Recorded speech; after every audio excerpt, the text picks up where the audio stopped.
Hello friends, কেমন আছেন সবাই? আশা করি সবাই অনেক ভালো আছেন। তো আজকে আপনাদের সাথে শেয়ার করব ঝটপট chicken fry recipe. Chicken fry বানানোর জন্য আমি এখানে নিয়েছি মুরগির বুকের মাংস। আমি মাংসগুলোকে খুব ছোট ছোট টুকরায় কেটে নিয়েছি। আপনারা চাইলে আপনাদের পছন্দ মতো কাটতে পারেন। এরপর এখানে দিয়ে দিচ্ছি স্বাদমতো লবণ এবং রসুন কুচি, ধনে গুঁড়া, আদা পাউডার এবং জিরা গুঁড়া। তারপর দিয়ে দিচ্ছি 1 চা চামচ সয়া সস এবং 1 চা চামচ ভিনেগার, কিছুটা পরিমাণ ধনেপাতা কুচি এবং চিলি ফ্লেক্স। এগুলো দিয়ে খুব ভালো করে মেখে নিচ্ছি। মাখা হয়ে গেলে এখন আমি একটা মিডিয়াম সাইজের ডিম নিয়ে নিয়েছি।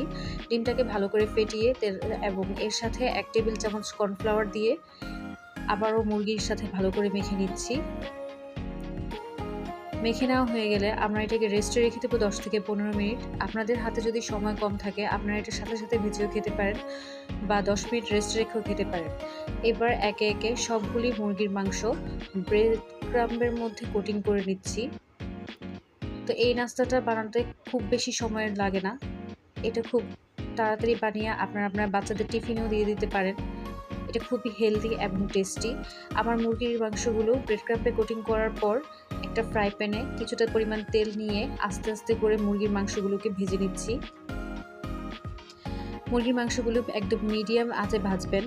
এক পিঠ হয়ে গেলে তারপর আরেক পিঠ উল্টিয়ে দেবেন। এভাবে কিছুক্ষণ ভেজে নেওয়ার পর দেখবেন আপনার চিকেন ফ্রাই একদম রেডি। তো বন্ধুরা, আশা করি আমার রেসিপিটা আপনাদের ভালো লেগেছে। ভালো লেগে থাকলে অবশ্যই আপনারা আমার চ্যানেলটাকে সাবস্ক্রাইব করবেন এবং কমেন্ট করে জানাবেন যে কেমন হয়েছে। আপনারা অবশ্যই এটা বাসায় ট্রাই করবেন।